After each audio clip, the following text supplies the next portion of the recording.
Moving.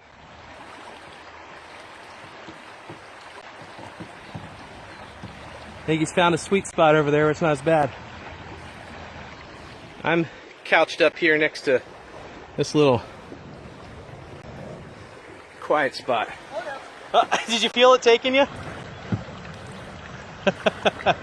Okay, now you can tip it, Zach, because I got you in the camera. That is a lot of energy right there. So when Dustin and I were kayaking that day, I remember having a conversation with him about finances, and I remember being at that time, I told Dustin that I felt like I was stuck with my finances. I had a little bit of student loan debt, had a car debt, had a little bit of credit card debt at that time also, and at that time I didn't really make a whole lot of money, and I just felt like I was stuck and I couldn't get anywhere with my debt. And I'm always thinking like, well, how are people out here buying houses and all this kind of stuff? I was stuck in those rapids just like I was stuck in my finances. And you were putting everything into those rapids. You know, I cheated. I went up the side where the rapids weren't, and Zach he was young, right? You still are young. Right. And you're like, I can do it, right? And so you put everything you had. I mean, you were working as hard as you could, but you ended up moving backwards instead of forwards. That is and correct. Sometimes we feel that in our struggle. We feel like, man, I'm putting everything into this I can, and I'm working as hard as I can, and you start to get tired, worn out, and why keep going? So what was the turning point in your battle? So Staci's up here with you, and I think she kind of segues into this a little bit, right? Yes, she does. So for your battle with finances and what you were trying to do, right, what was the turning point for you guys?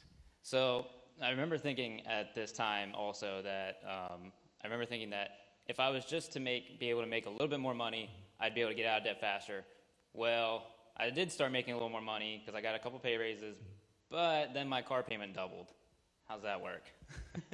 Because I did not have a plan for my money at all.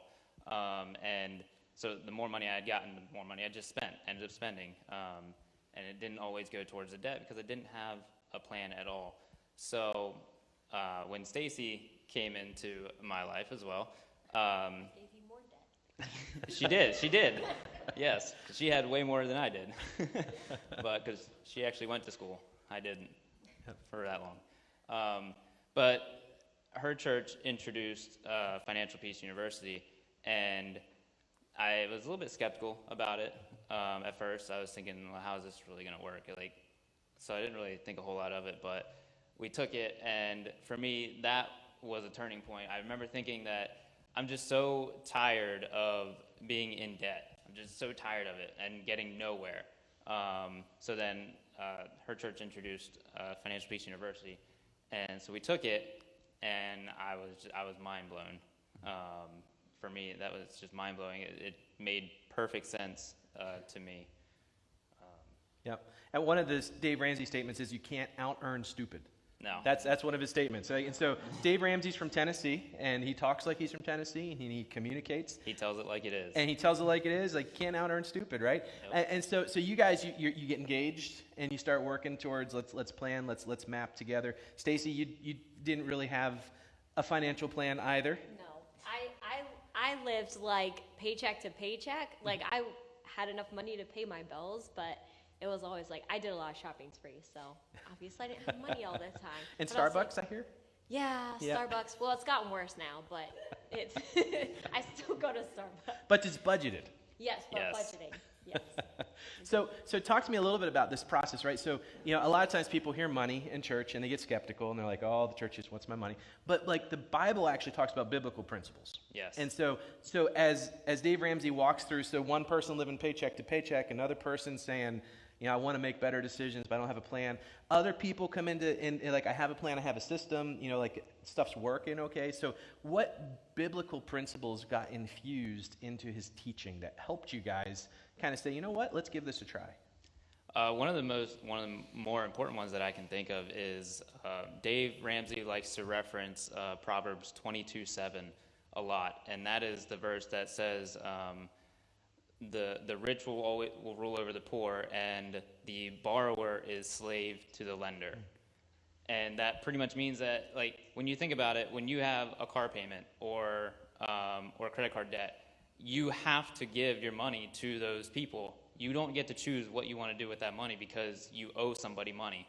So as long as you owe money to somebody, you're going to be slave to them. So when you don't have any debt, you can put your money wherever you want it to go. It's not in God's plan for us to be a slave to other people. Yep. MasterCard, right? That's 'Cause right. They own you is one of his. I owe. It's off to work. I go. Is, he just keeps putting these, and it's the principle to hit that pause button. And so nothing in life is easy. So tell me why it's worth taking this class and learning to manage your money. Maybe a little bit better. Maybe evaluating how you're managing. Maybe for the first time ever to create a plan. It takes work. It takes effort, right? It does. But why is it worth it? What would you say to people sitting here this morning, and also to the 3 million people watching online?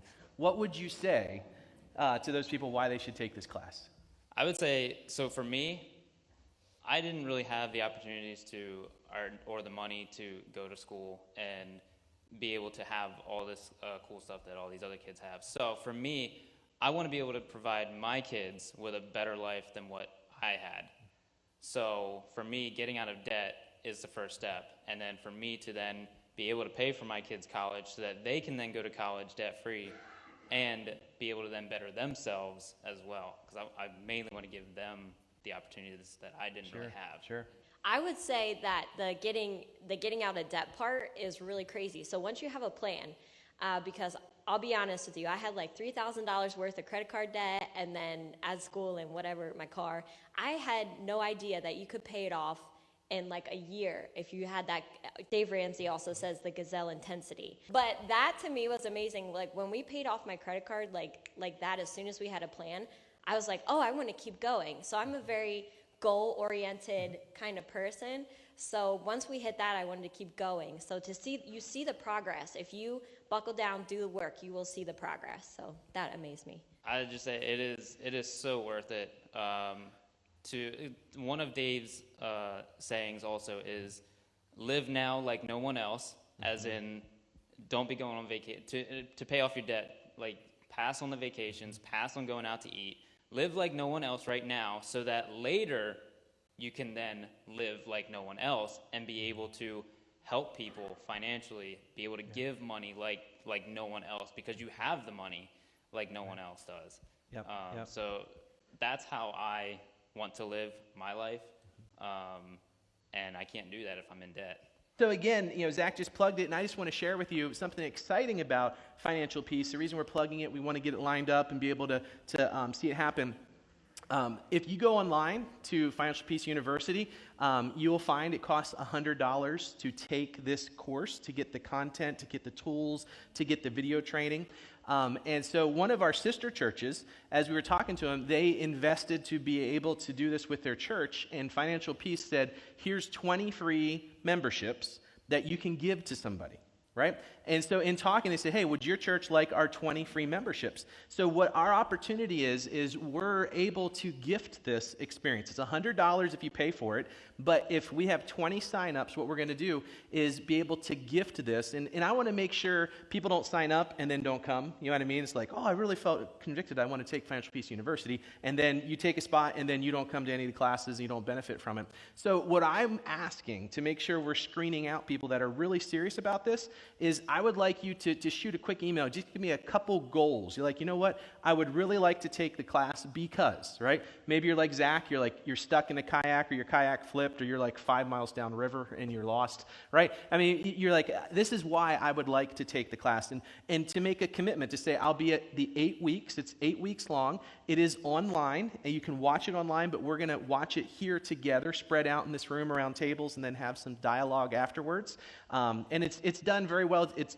It's not something that they haven't ever experimented with. This has like been refined and refined and refined to a point where it's ready to go. You'll be able to hit the ground running with action plans, with steps, and to be able to experience financial peace. And I believe that's a gift that God tells us about in the Bible, saying, hey, listen, manage your funds well, have a plan, work hard, earn your money, right? And to process that. And so if you are one of the 20 people here that's saying, I would like to take it, I want you to write just couple goals. You don't have to write a book, right? But I just want to make sure that you're invested and you're going to commit to be a part of it. Because once we give you the sign-on, you can access everything online. You can access everything through the web. But that's one of our 20 then we're going to be using up. So I want to make sure that the people that want it most get to participate and benefit from it the most.